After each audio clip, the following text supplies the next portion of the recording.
wami ukuthi when you are called, this is how you walk. Uma kufika ikhathi zokuba strenuous and weary, this is how you position yourself. They just thought yonke into is about prayer. Yonke is about ilimi, riba shika la basata ba. Hayi. Uzokusho kungashobi. Awusho ukuthi understanding is a primary thing. Yeah. So ma uyikholwa nje, i-understanding must be a foundation. Ungathathi izinto ngama emotions. Ungathathi izinto ngama furufuru. Yabona. Ngisho kufika icase mfundisi kwenza ukuthi usibanibani ngathi utheke ubani manje usibanibani ngakuyezwakala bakedashe we will pray amen amen usho uyibhekela le then as ufulathelo you are saying Lord give me understanding. Who is the culprit here? Who is the culprit la? Manje kuthi ngaba nenkingi uthatha information oyizwile, you run with it to solve a situation. What if your intel is wrong in ama loopholes? Uyabona isuka phi inkingi? Ngabayazi ekhaya ngiyabaziba tata. Bake babike. Ngize ngikhohle babike ngithi oh hey yazi isha hey kuba busy. No sizoyi attend. Ngisho ngazathi ukuthi ngeke ngingene until God tells me what is the issue, what needs to be done. Open with the understanding. So i-understanding izosiza ukuthi si experience a present reality of the kingdom. So bangabantu who display wisdom, so bangabazalwane who displays power where it's necessary. Sizokwazi ukudisplay uthando where it's necessary. Uyazi ukuthi umzalwane ongenayo understanding kwekuthi esimeni wemela veza uthando yena veza discipline ne punishment. Because there's no understanding. Ingakho iBhayibheli lithi shesha ukuzwa. But when it comes to a response, ake udelay. What is this gap for delay? You are gaining understanding ngecase elethwe kuwe. Manje thina sizwa manje ufuna ukwenza njani? You want to react. And lapha ngeke ureact ngezikhali kaThixo, uzo-reacta according to how you feel ngesizwini. Then you do more damage than good. Ngicela under this, ngicela ungipha uMatthew 28. We are getting done bazalwane. Matthew 28 siqale kuverse 17.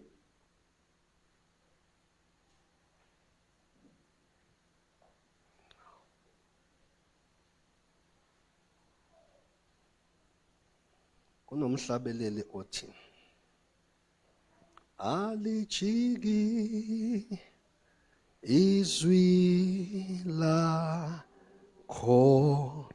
ngoba wena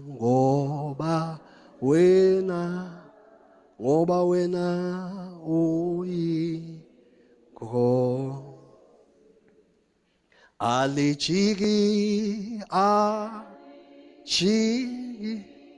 alijiki izwi la ngoba wena oh my Jesus uyikho ake sisho alijiki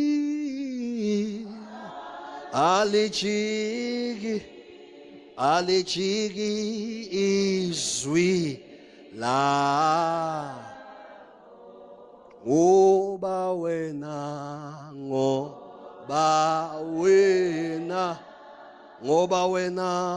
uyikhosi. Angeke lijike izwi la. Angeke lijike. Uthi uJesu izulu nomhlaba kuyondlula kodwa amazwi ami ngunaphakade. Yeah. Intaba ziyowa. Nezinkanyezi ziyoqhathaka kodwa izwi lakhe limiyo njalo. His counsel stands. Now when they saw Jesus, they worshipped him, but some doubted. Bazalwane, asikho isono esinjengalesi mawusukholwa. Ngiyoba nginaqiniso mangayikhulumi le. Asikho isono esibi njengalesi mawusukholwa. To doubt.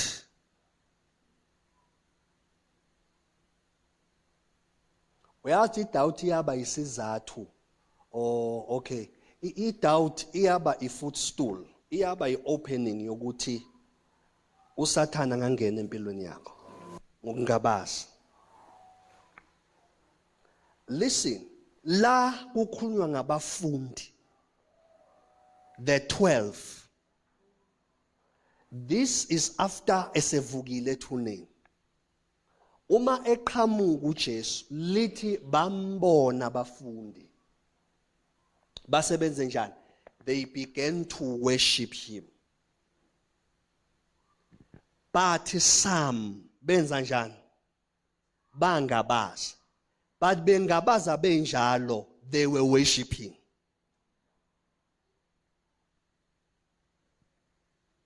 Sibi lesisono basalwane. Sokuba yikholwa elingakholwa. Sibi lesisono. To doubt. And into engiyinotice ngesono se-doubt, i-doubt ifika at the brink of your breakthrough. Ayifiki mawusale phansi usafukula wenzani. Uthi sewuzofika esicongweni, then doubt comes.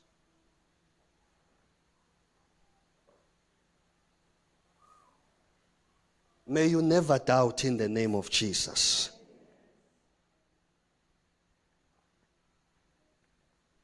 So abanye bamngabaza.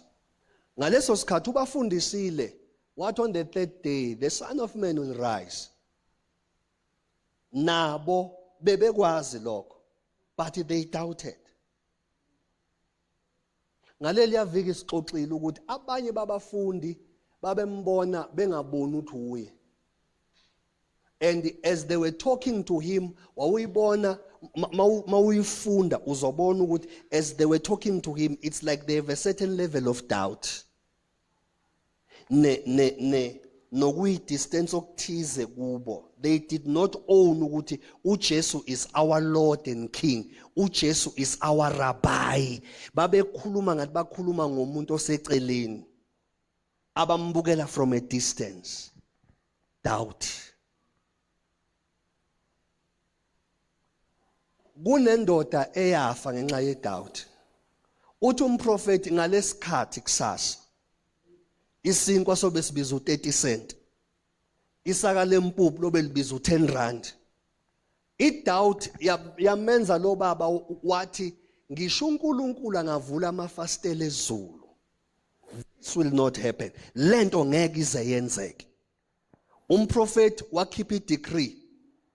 Wathi uzokubona ngamehlo akho kodwa ngeke uzukunambitha. Umuntu ke wafa ngenxa ye-doubt. Mayithi uNkulunkulu empilweni yakho, it's going to be all right. Take that, run with it. Take that, pray over it. Take that, uhambe ngediscipline phezu kwakho, uthe kuzolunga uThixo.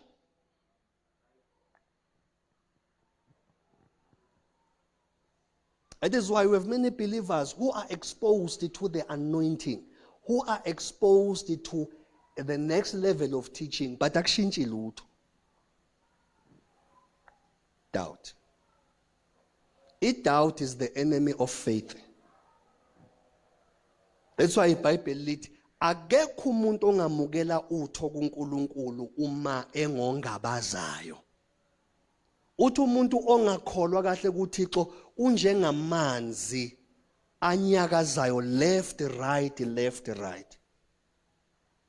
It means you are double-minded, umqondo mbili.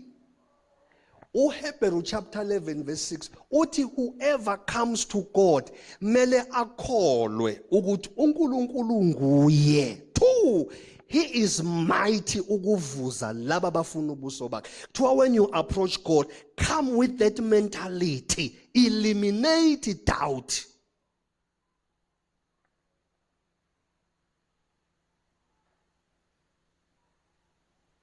All right. Angifuna ukuhlala. Asiqhubeke. Verse 18. uJesu came to them, wayesethi kubo, onke amandla ezulwini emhlabeni ngiwanikiwe.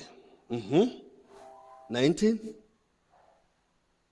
Therefore, go and make disciples of all nations, baptizing them in the name of the Father, of the Son, and of the Holy Spirit. Wekaphi uyabona phi iBhayibheli lithini? Akasho uJesu ukuthi baptize them in 3 names.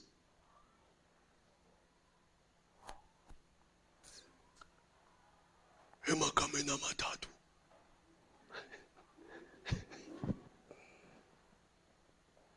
Emagameni amathathu. Awekho amagama amathathu bazalwane. Whoever ade yisho leyo nto ngisho ethandaza namhlanje ungaphindi uyisho. I-wrong. Because our address uNkulunkulu abathathu la. U-address uNkulunkulu yedwa.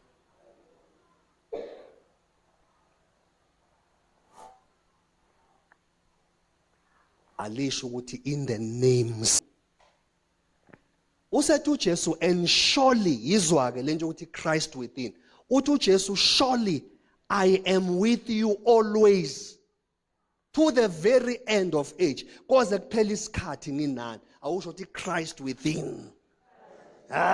Yizwa kuzokwenzakalani when Christ is within. Yes. Hlehla. Verse 17. When they saw him, they were. Verse. Okay, go to Mark chapter 16. Uzoyisho lento Mark chapter 16.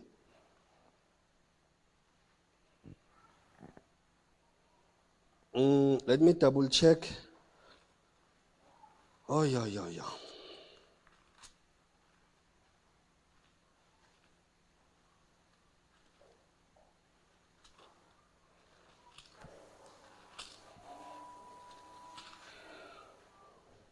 Mark chapter 16, yeah, are we there? Verse number 15.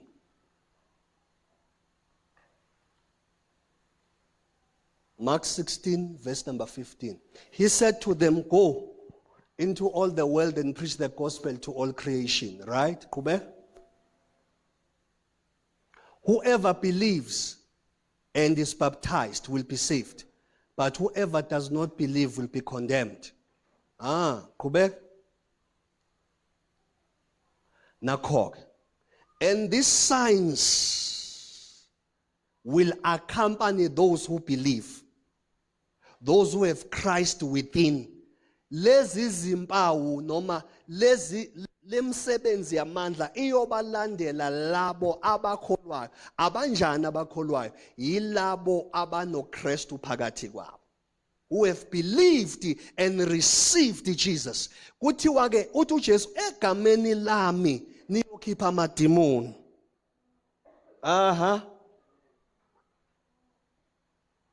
Ama-realities of the kingdom aseqaleni. You are able to cast out a demon. Kumntwana wakho. You cast out a demon. Elihleli phezu kwemoto efanjali ithatha imali. You cast out a demon. Ekamerweni lakho. You cast out a demon. Emzini wakho. Othi njalo uma ubuye uzwe ngathi uyasinda. Uzwe ngathi uyalunywa. You cast out a demon. Uthi they will speak in new tongues. Bayokhuluma ngezilimi ezintsha. Not native language, but in new tongues. Tongues of the Spirit. Right, Kubek? They will pick up snakes with their hands. They want the authority over creation. And when they drink deadly poison, it will not hurt them at all. awukudala siwagwinya amadliso Jehova ongcwele uNkulunkulu wami usuyobona ngokukhishwa isisu kungapheli ya uma ongcwele akutshele sewuqedile ukuthi that was poison you ate poison lithi iBhayibheli uma ama realities ombuso esefikile mawudla ushevu ngeke uzukubulala but angisho thamba uthenga ushevu bese uyayitesta lento so kuzoba nenkinga thou shall not tempt the Lord your God akube ukunje kunengane kaLucifer athi ifuna ukukubulala bese ke lamandla azodemonstrateka ungasuki wena uthi uyothenga ufuna ukuyiprove lento ungasifaka enkingeni si right ngokungcwabo kwamanje uthini lo baba uthi you will place your hands kubantu abanjani abagulayo and they will recover they will get well oh my God we have seen that we are witnesses of that hallelujah right point number 2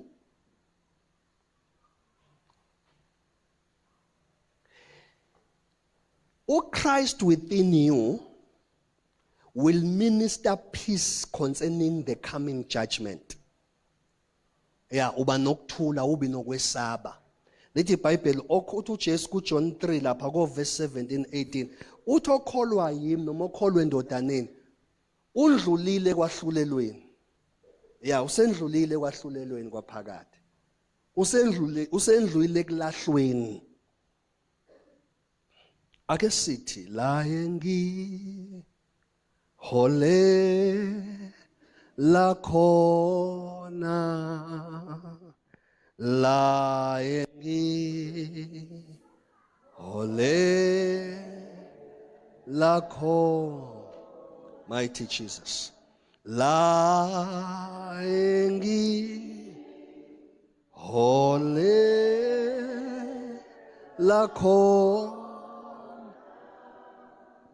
ngomsawa kingu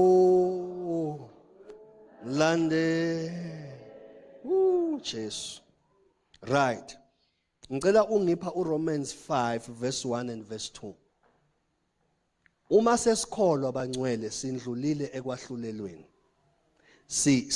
uma sikhuluma wena mawusukholwa awusakholelwa ukuthi you will escape isihogo kunabazalwane abanenkinga yokukholelwa ukuthi bangaye esihogweni wena mawusukholwa kuJesu wena nesihogo amanzi nooyela you can't receive eternal life and still fear eternal death you have eternal life now therefore since we have been justified through faith Israel 2:1 we have peace with God through our Lord Jesus Christ we have peace with God sinokuthula noNkulunkulu lokhu sesilungisisiwe ngokukholwa ngoJesu Kristu sesinokuthula noThixo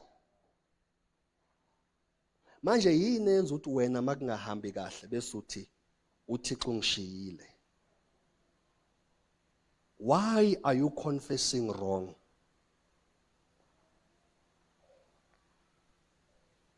ayothixo ngicabanga ukuthi uyangizwa kanjani manje wena unokuthula naye umuntu onokuthula naye uhleli kahle naye izinkathazo zakho ziba ngezakhe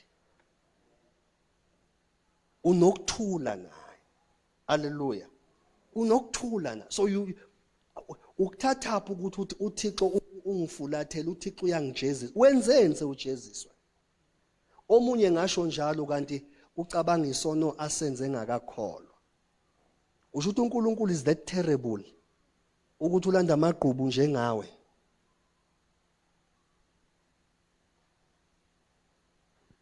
phela ngeke ngazi inkosi yami umuntu wamosha kakhulu engakazi nenkosi engazani nenkosi umuntu wamosha kakhulu ngicabanga ngiyakhokha manje ukhokhani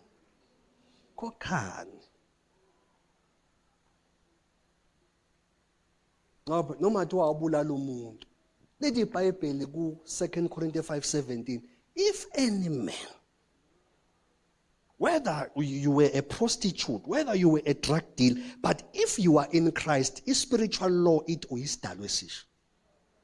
Isidalwa esisha. Lizisho iBhayibheli lithi njengalokhu uKristu sake samaze esenyameni, kodwa manje esenyukile asamaze enyameni. So kusho ukuthi nawe kanjalo angeke sisakwazi kuphi enyameni. Ngamanye amazwi angeke sisakubuka ngemumva lakho ngoba usuku uKristu manje. You are a new creature. Even with DNA yakho flows the nature of God. Ukuthi usahluleka kwezinye izinto kusathatha 2 years ukuthi uthethelele, but ngoba ususindisiwe, so lokhu simncenga uThixo ngawo uyozufunda ukuthethelela. So sinani bazalwane, sinokuthula. Verse number 2, through whom we have gained access by faith into the grace in which we now stand, and we boast in the hope of the glory of God. Is what Christ within me, the hope of glory. We hope, we boast in this hope.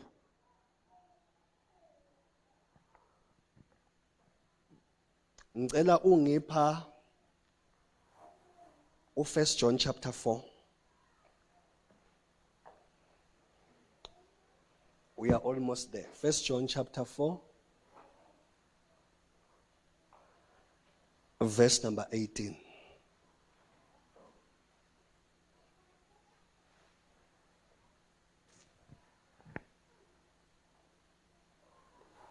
Ngicela ukungipha ngesizulu ngizwe kuzothiwani.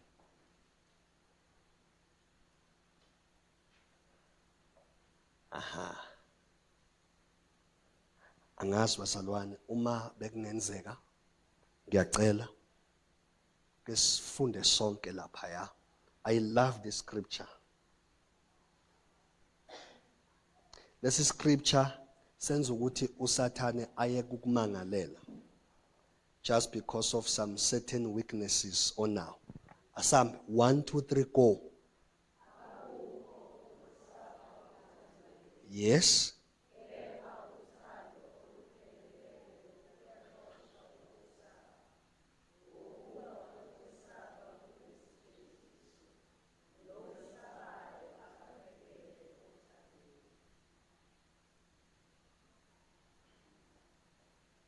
Uyabona uthi yakuqumisa ngingashongo lutho. Akukho ukusaba kubazalwane.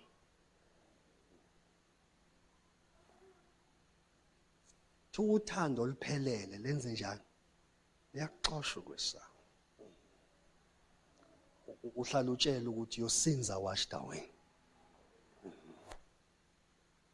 Uthi hayibo mina kuukuthi ke thiwa uthembekile okholekile. Uthi hayibo thiwa khumbula unompriest omkhulu okwazi ukunderstand ama shortcomings akho. And ikhona okwenziwayo ngawo. Uthini lo baba lo? Khona ke abafundisi uthi mawukhuluma kanje bathi wenzani uvuna isono. Uthi I think chapter 2 verse 1, same book, don't open it. Uthi lo baba anginilobeli lokhu kuze none. So yabona ukuthi yashesha iqondiswa indaba yesono. Uthi anginilobeli lokhu kuze none. Kodwa should it happen ukuthi phakathi kwenu khona oyithola ekuleyo position, angeke silahlekelwe nguye ngoba sinommeli okubaba. Speaking about Jesus. That's why iBhayibheli libuye lizothi uma sizivuma sizishiye after sesivumile unjani yena? Uthembekile ukusithethelela kuso sonke isono. Hallelujah. So kuthiwa ke uthando oluphelele luyaxoshwa ukwesaba ngokuba ukwesaba kunani bazalwane. So every time umzalwane enokwesaba kungenzeka ukuthi kunempilo angayiphili kahle phambi kwaThixo. So as a result kuthi njalo uma ekhumbula ukuthi konjwe sisazoya phambi kaNkuluNkulu bese kufika ini ukwesaba. Thiwa ke nowesabayo akanjani akaphelele noma akaphelelisiwe othandweni. Kusho ukuthini ukungaphelelisi othandweni? Kusho ukuthi you are not fully exposed ensindisweni kaNkulunkulu nokuthi ihamba izifike phi ngomuntu. That's why iBhayibheli lithi uJesu uma efa, he died for us and he forgave us. He cleansed us from all sin. I guess it from all sin. Yes, you were cleansed. But uma ungekho exposed noma ungaphelelisiwe eqinisweni likaThixo ngensindiso yakho, kuhlale kufike ini ukwesaba, kuhlale kufike ini i-condemnation. NoSathana lokho ekutshela ukuthi kodwa uyabona into yensindiso uyayifoster, akusiye yakho. Bazalwane, for God so loved the world, waze wanikela ngendodana yakhe ezelwe yona, ukuze kube yilowo ayabathize noma ubani ozokholwa indodana angabhubhi kodwa abe nani, abe nokuphila okuphakade, ozokholwa. So the game changer la yini bazalwane? It's faith, to believe. To believe. Lithi iBhayibheli ku chapter 5 in the very same book, okholwayo ukuthi uJesu yindodana kaNkulunkulu onjalo usindisiwe. Last point, and then fisa sithandaze bazalwane.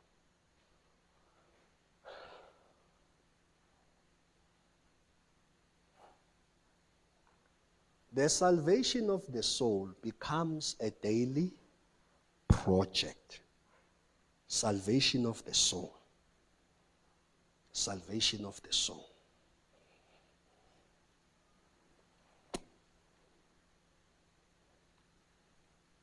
Ngiyacela uma kwenzeka whoever abanokubuka intshumayelo kwa TikTok or kwa Facebook,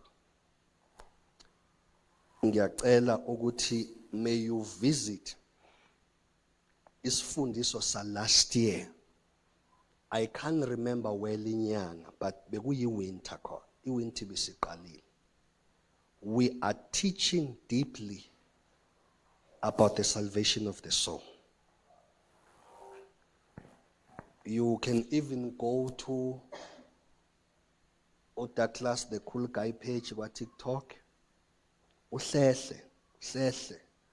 It was last year, but ama-topic lapha mawafunda azokutshela. Besifundisa kakhulu ngokusindiswa komphefumulo. Ngisho kanje ngoba ngiavoida ukuyiphinda kule. Go back there, uzofika uthola ukuthi sifundise safika ngokusindiswa komphefumulo. Nokuthi ukusindiswa komphefumulo ku deep kangakanani. It is very deep. Uma ukholwa, the day wamukela uJesu njengenkosi nomsindisi, your spirit was saved automatically. Nikhona bazalwane? Because salvation iyigaba ezintathu. Lento engisho la ngiyifundisile lapha. Ukuthi salvation iyigaba ezintathu. Uma umuntu amukela uJesu njengenkosi nomsindisi, spiritually they become alive.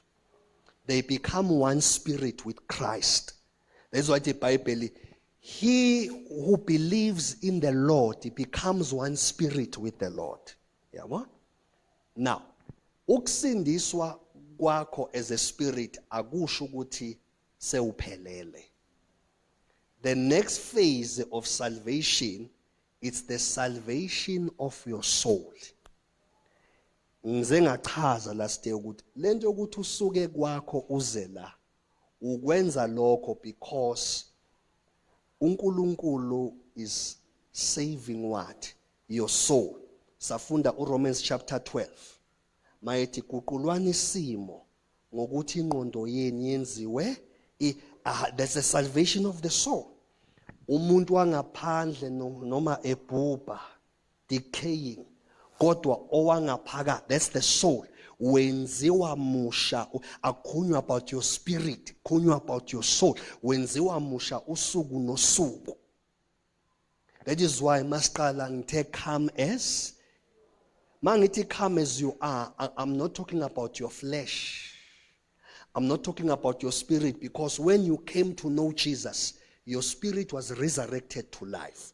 But now ngithi come as you are, ngithi come broken in your soul as you are. Woza nayo inhliziyo yakhe buyibe likhuni, woza nayo. Because ubulukhuni benhliziyo buchaza ukuthi your soul must be saved. Lento ukuthi kunabantu abathandayo khona ongabathandi. Khona opretenda sengathi uyabathanda, khona it's a sign that there's a sickness in your soul. And uJesu ngekakulahle ngaphandle, walengela lokho ukuthi sondele ebukhoneni bakhe until your soul is saved. Kuze kube wena ofakaza bazalwane ningaxhoshwa ukuthi ngangiza la enkonzweni. Bengine pride. Abanye beni bengibabukela phansi. Noma bengisiza, bengingasiza ngoba ngithintwa uThixo. Bengisiza ukuze ngibonakale ukuthi I'm able. Oh, bazana nilazi ivangeli, ngitshela impela. Ungaboni umuntu engena ngaleli sango every day makukhonzwe ehlala uyitshela useyakholwa. Never think that. Mele mawumbuka ukuthi angimazi impela, but wherever this person is lacking, I pray for perfection.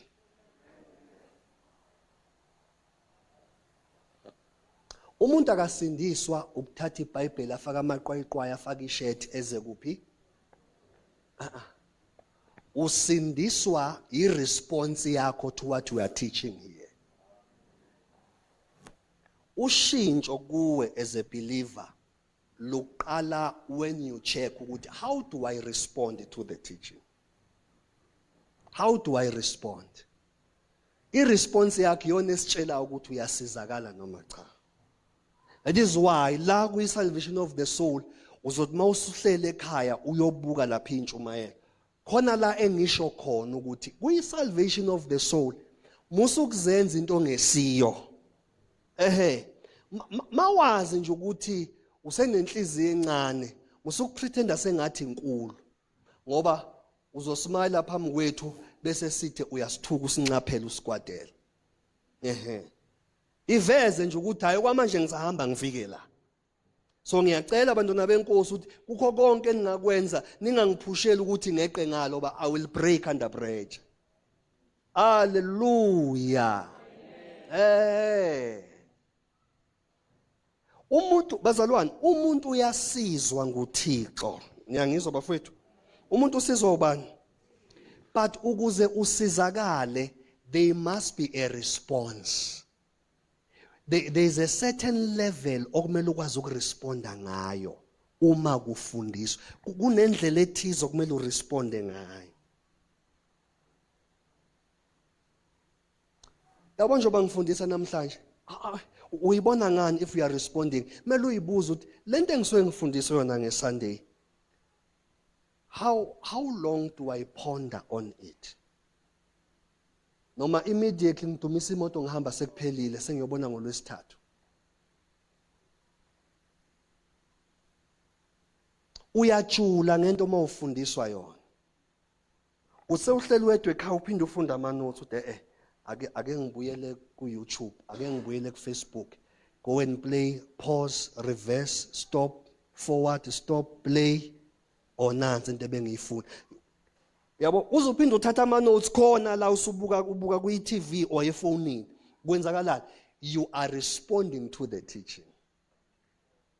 So abazalwane, they just uyabeka umfundisi bangincoma, uyabeka unceku, iyabeka inceku. Emva kokungcoma sekuphelile, usezongilinda azongcoma ngolwesithathu. Ukuthi sengibeka ngithini. Indlela oresponda ngayo kuloko kufundiswayo ibalulekile. Iyona esitshelayo ukuthi uyasizakala noma cha.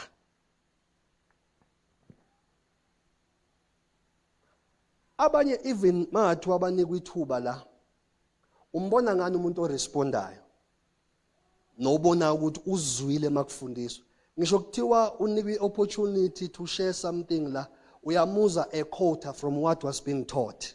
It's a sign. Angisho ukuthi uquote ngisho wazi ukuthi vele kuya. Yeah, so uzothi mawunikwe ithuba bese ake ngibuka intshumayelo last week or what? Hayi ngizothatha lokho.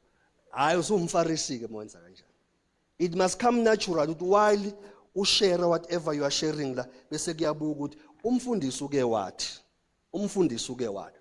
Ukukhotha kwakho leyo nto iyasitshela ukuthi when isifundiso siqhubeka usuke ulalele attentively.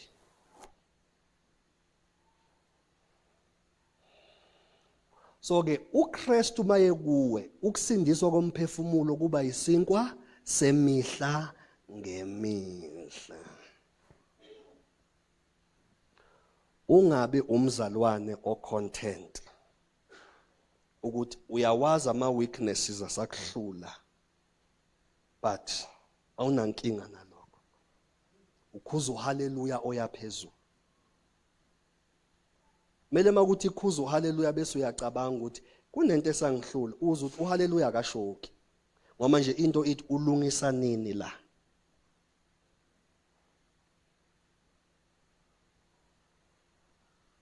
Ulungisa nini. So abazalwane as long uthandazeka, as long ihubo lishoko kubo ukukholwa lokho. Ukukholwa akusikho until it begins to tamper with your character. Ukukholwa akusikho until kuqale uchallenge indlela ocabanga ngayo.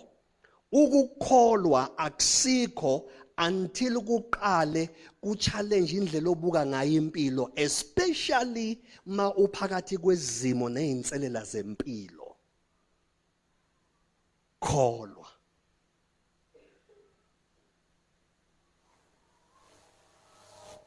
You come to church, makuphuma inkonzo, uyaqhubeka nelist yabantu abazondayo.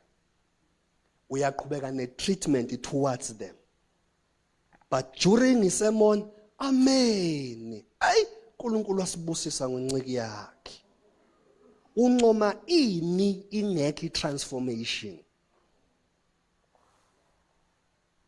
Kwakonke uyincoma intshumayelo ingakusizi, uyibekelela ijudgment. Bazalwane, masikhuluma ngokusindiswa komphefumulo, sikhuluma about your mind, your will, your emotions. Ingqondo yakho, intando yakho nemizwa yakho. Lezi zinto zontathu mele ziguqulwe zibe noshintsho. So awuyincomi intshumayelo uma ingasizi lutho kulezi zinto ezintathu. Awuyincomi. Yabona? You don't do. Hallelujah. Yeah. The salvation of your soul. The salvation of your soul. Hallelujah. The salvation. Kuqulu indlela ocabanga ngayo empilweni. Kuqulwa ukuthi abantu obazondayo qala manje ushaye unembeza ukuthi ngibazondelana abantu benkosi. Bathatheni kimi. Namhlanje kunabantu abazondayo thina sishumayela. And by hotspotile inzondo. Bezwa kuthiwa uDlamini uthwele. Then bathi nanglo angilaleli ngisho ipage lakhe. Akangazi. Angaze ngisho ngimxhawula isandla. Watshelwa ngomunye umuntu ukuthi loya muntu unje. Yonke inzondo anayo towards me, iattitude anayo uyithathe from into ayizwile, hayi into ayaziyo. Ento umzalwane makuthiwa haleluya ukhuza okhulu amen. Yeah, faka uhotspot lapha. Mighty Jesus. So ke uma sikhuluma ngoKristu ekuwe, sikhuluma ukuthi this Christ in you, Christ within, ukuba khona kwakhe akuvele ngokusindiswa komphefumulo wakho. Yisho ukuthi my soul be saved. Yes, be saved in your soul. Leli iBhayibheli Nkosi uJesu. Bazalwane, lento yokusindiswa komphefumulo ile ethi ongadeli ukuphila kwakhe ngenxa yami uyolahlekelwa yikho.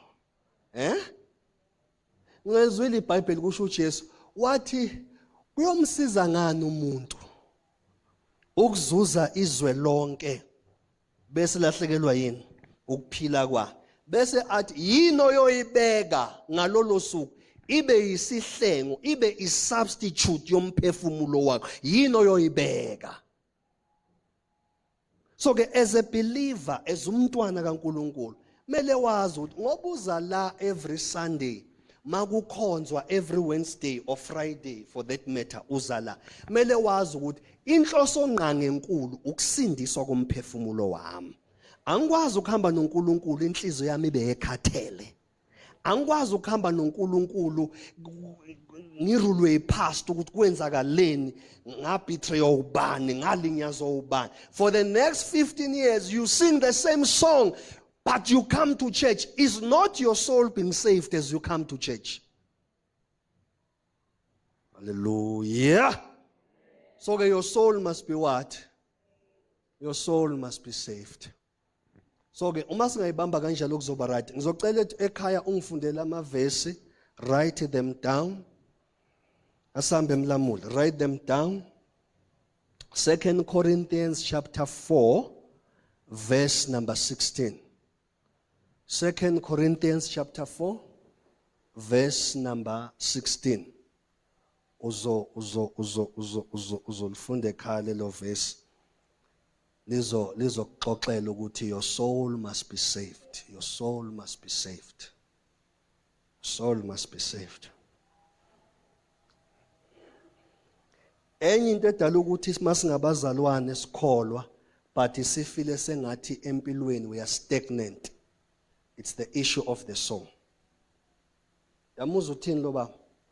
Uthi sithandwa sami ngiyakukhulekela ukuba uphumelele to be in good health. Bese athi egcineni just as your soul is prospering. So uma kuzoba ne-limitation kwi-prosperity of your soul, physically there will be limitations. Uma kuzoba nama-limitation kwi-soul yakho, even physically kuzoba nani ne-limitation. Uzothi uze ku-interview kumele uzothatha umsebenzi wakho, but because your soul has not prospered to that level, you will be denied that opportunity. You will be denied. You will always attract abantu abanomsindo njengawe, because you always attract what you are. If you are a man of peace, you always attract people of peace. Ngoba abantu balalela aura that surrounds you. Mawubona kunabantu abakuzondayo ngoba bathe mabesondela kwasho ukuthi lento abayiyo iyayiphikisa lento yiyo.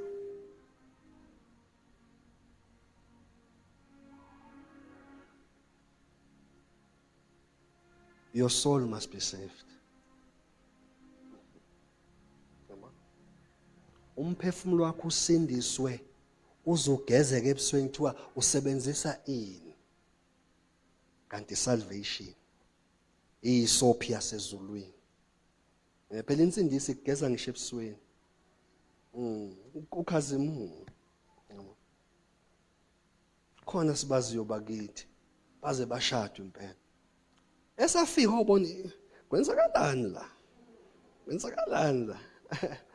Kwasho ukuthi as isifundiso se-salvation of the soul senzeka, they drank the cup.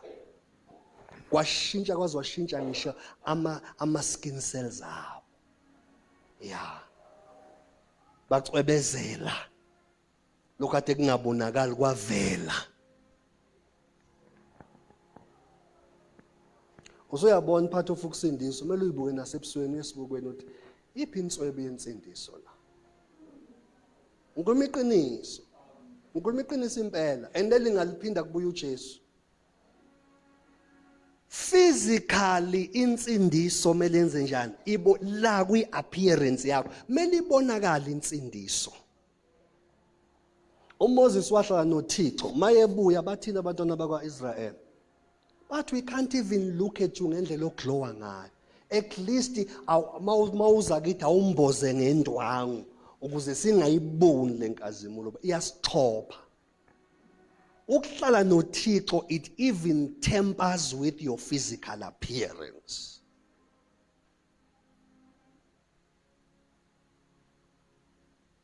So your soul must be saved. Oh my God. Your soul must be. Yeah. So Christ within. Ezinye zezinto azodila ngazo ukusindiswa komphefumulo. Bese lithi iBhayibheli ku 1 Corinthians 15 likhuluma ngokuvuka kwabafileyo. Siyathanda ke mina njengami nje ngiyalifunda uma sekumele kwehle isidumbu. Yabona?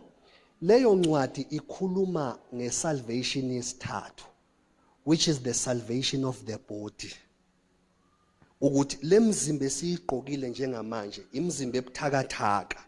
Khumbula litheni iBhayibheli, umuntu wangaphandle uma yebhubha because of limitation, sickness and disease, nalabo lamthuthe esibedlayo esikhathini samanje, inkukhu ezadutshulwa last year sizidla manje nxa ama fridge, yonke leyo nto it causes i-decay emzimbeni nezifo. Sesidla ama fruit acidless. Yonke leyo nto it causes so much sickness emzimbeni yethu. So uthi uPaul noma umuntu wangaphandle ebhubha because of certain elements empilweni, kodwa umuntu wangaphakathi. So ke lo muntu wangaphandle obhubhayo kunomzimba obekiwe wakhe. Umzimba ongadinge dokotela. Abo njengamanje uyamdinga udokotela. Lapha efrijini kwakho kune number ya family doctor. Kufonwa manje asizwa kahle.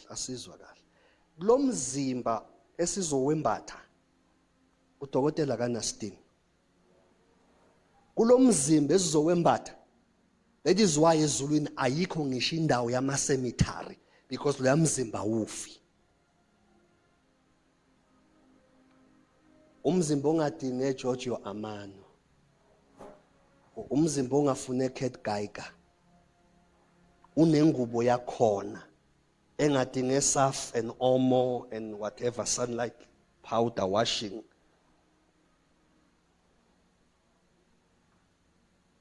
Uma kusindiswe umoya nomphefumulo uyasindiswa. Uma kusindiswa umphefumulo nenyama izokwenziwa njani? Yeah. Njalo uPaul uthi siyabubula ngaphakathi, sibubulela ukulakanyiswa enyameni. Oh God. Mina nginokubona makuthiwa God is using me kwi demonstration of power. Ngizwe ukuthi lobu buthakathaka bomzimba buyangilimita. Because sometimes ngiyezwa ukuthi ingalo seyindikindiki siyasinda, but I have to keep on laying hands on people. Sometimes uzwa ukuthi sengibanjwe nayo izinso akusamuveki kahle kodwa manje i-demand yogcoba inkulu. So I have to move kubo lobo bumnyama. And kungenza ukuthi ngibone ukuthi oh, this wrecked body, it is so limited. Uke uzwa ukuthi kumnandi ngifuna ukuhlala noThixo kuse. Kodwa umzimba obuthakathaka ubanje ubuthongo, umzimba obuthakathaka uzwela amakhaza, umzimba obuthakathaka ukhathale. But we shall be saved even in the body. And lemzimba esizoyiqoka iBhayibheli kubekwa kwacaca ukuthi akekho wesilisa lapha. Akekho wesifazana. Hla ngizwe nje bethi abantu sobonana. Obombona apha. Ngeke umbone physical. Uzobe uyabona ngicela sivaleni ke manje ngoba ifuna ukuphuma. Makuthiwa sizobonana akusho ukuthi ngizosho ukuthi hawu nasi isalikazi sami umama uNkosi. But lapha kumama uNkosi khona engimaziyo phakathi kwakhe. ongasuyi umama esithi uma sibukana emehlweni ngihleke naye ahleke is not a physical man. So besibonana spirit to spirit, but physically uyobumbethe enye into. That is why ngale ngeke umbone umyeni wakho. Yabona? Ngeke uyibone igirlfriend yakhe esemthethweni, that is your wife. Ngeke uzuyibone. Nizobe nconnecta spirit, nobe nazana in the spirit.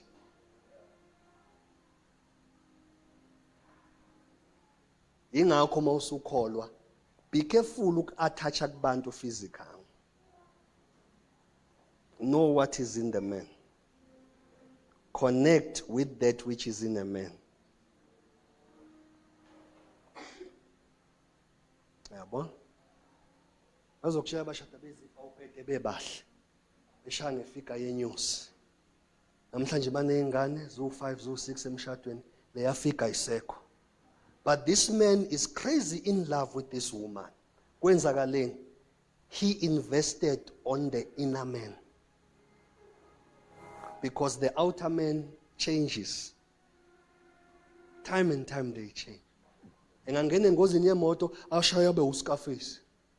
Somesibonti uyakwazi ukuthanda lo yongale kwaScarface.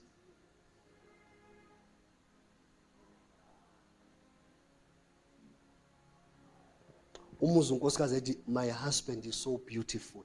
Usho indoda ngempela uthothi aye right waginqika nemoto yasha. By the grace of God wasinda but uthi sekunokusho okuthize ebusweni but umuzwe he is such a beautiful person. Yabona? Yindaba akave investanga on what is physical. Bazane spirit to spirit. Yini yenza kube kuthiwa khona laba bayizitaba ngase yayilungisa. Yini yenza ukuthi umuzwe uDavid athi uthando enginalo towards my brother uJonathan, it is so huge lundlula elomuntu wesifazane ngiyindoda. David was not saying I'm in love romantically with uJonathan.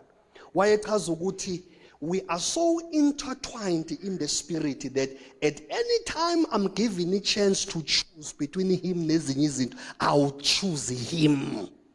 He's a man of my destiny. That is how you need to connect in a band. That is how you need to know a band. Connect with the inner man. Know the inner man. Yini enza ukuthi as a man of God mawumelusi ukwazi ukuthanda beyond ubuthakathaka bomuntu. You have seen the inner man. We have seen the beauty of God beyond udaka. You have seen the beauty of a man beyond ukungasizakala komphefumulo. You have reached the spirit of a man. Mighty Jesus. Yeah. So even nala enkonzweni sesithanda, even nala enkonzweni, as much as you connect nabazalwane, ukuze connection yenu ingagcini limaza uhambo lwenkosi phakathi kwenu. Uthando lwenu lungabi attached enyameni. Mele uyibuza ukuthi what is of God that is attracting me to this person? Yes, lokho kubonakalayo nokuphysical kungadlala indima, but the foundation must be spirit to spirit, not flesh to flesh, not soul to soul. Ngoba ngenze uzo attractwa ukuthi uthanda into ethize that is of level ye soul, kanti nawe uthanda leyo nto kube ukuthi nithanda into wrong vele. But in the spirit, cleanliness. In the spirit, holiness. In the spirit, there is purity. Akho ngisho stain sesono kuwe spiritual. But in your soul, there are some certain level of weaknesses in your flesh, but in the spirit, Kwa-spirit wena you are perfect just like Christ. Ingakho uma usuhamba kahle nenkosi, lento ekwenza ukuthi ushaye unembeza uma ungamile kahle, uspirit usuke esho ukuthi soul angisekho kulento oyenzayo. So you better repent. That's why iBhayibheli it declares boldly ukuthi akekho owazana noNkulunkulu but ozoqhubeka ngamabomu ahlale esonweni. Because every time you reside, uspirit ufaka ama signal ukuthi ayihambi kanje. But if vele even in your spirit you were never resurrected with Christ, uyakhona ukuhlala esonweni. But if your spirit is made new, ngiyaphinda futhi, wena kwi-nature yakho yakwa spirit you are perfect just like Christ is. Uyakuyizwa lento ekwenza ukuthi umomele uNkulunkulu. Uthi ungadlala nje a simple gospel song uzwe ukuthi you are beginning to cry, that is the spirit. Because you are one. Listen in the Bible, he who is joined with the Lord is one spirit with him, not one soul, because the soul is still going under surgery yokusindiswa. But you are one spirit, nalokho seqediwe ngakho, which is your spirit. So from today, pray for the grace of the Lord. Whenever I have to establish my relationships, may I connect to the spirit of a man. Ningaconnectiswa ukuthi nobabili nithanda ibhola, nobabili nithanda amaqhoks afanayo, nithanda ukudla okufanayo. Izinto zakwa soul and flesh lezo. Ikupho ka spirit. Ngiyaphinda lapha kwa spirit kungcwele, lapha kwa spirit kupure, lapha kwa spirit kuperfect, lapha kwa spirit ayikho into yomuntu, khona kaNkulunkulu. So ma uconnecta nomuntu in the spirit, it is God, Christ within you, connecting to the Christ within the next person.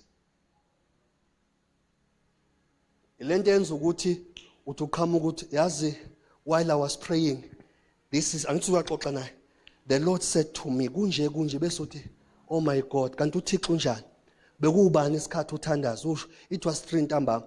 Yazi mina at the same time ngaleso sikhathi the Lord pushed me to this scripture. Mawuthi manje niyazivula iscripture uzwinto eshiwo yilo uvula iscripture sakho.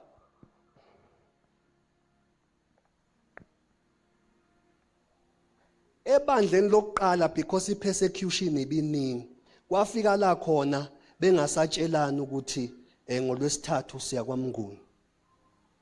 Bevele babukana. Sizobonana ngolwesithathu bahlukana. Because mabesho kuthiwa bekunokufika ama spies from the Romans. Besayasho ayingathi kuthiwa baya kwaMnguni ke ngolwesithathu. But besakhonza kwaMnguni qhamuka amasotsha ezoba persecute. Kwafika la khona bethi we're gonna walk spirit to spirit now. Akekho ozotshela omunye ukuthi sihlangana kwaDlamini, sihlangana kwaSithola, akekho ozotshela omunye. Umuntu yothe iklinele ekhaya sisho spirit iwa kwaSithola nakuloya. Maqala isikhathi senkonzo wonke umzalwane vumbu kwaSithola. Kwenzakaleni? Spirit ayisho ukuthi spirit to spirit. Vala iBhayibheli lakho.